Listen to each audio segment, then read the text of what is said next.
population loss, racial tensions, financial collapse, neighborhoods burning, but also some of the most iconic New York films were made during this period, including what you just heard, Superfly.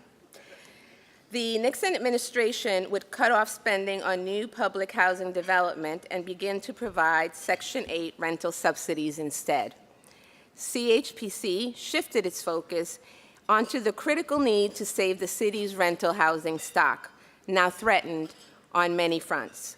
We advocated for the use and expansion of tax incentives like J51 and 421A to support both rehabilitation and new construction. Over 150,000 units would be abandoned by their owners and fall into city ownership. The challenges of managing the in-rem stock and returning them to responsible owners, financially and physically sound, would be great. And CHPC would champion these important buildings, which today remain an important affordable housing resource for so many of our neighborhoods. Good afternoon. Good afternoon. Do it like the pastors, you know what I mean? So I want to first recognize the CHPC and congratulate the staff and the team and the organization on 80 years.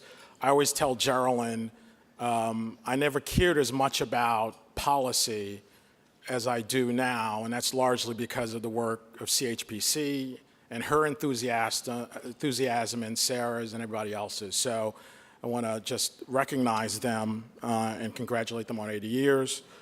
The other thing is I want to congratulate all the honorees, my brother Raphael especially, and then Perry, impressive, touching speech. It was really good. I have to tell you, that was a great speech.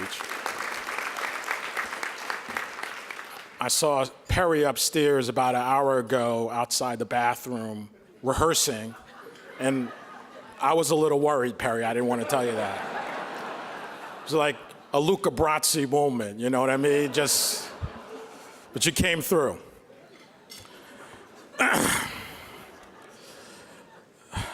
So many long-term board members, many still serving on our council today, began their work with CHPC in this era, and we are indebted to their support and commitment to us.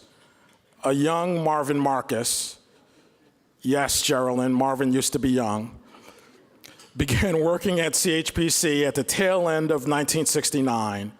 Bob Byrne, Richard Singer, Carol Lamberg, all joined the board and have stayed with us over the decades. Mrs. Frances McGee, our longest serving board member, is here with us today.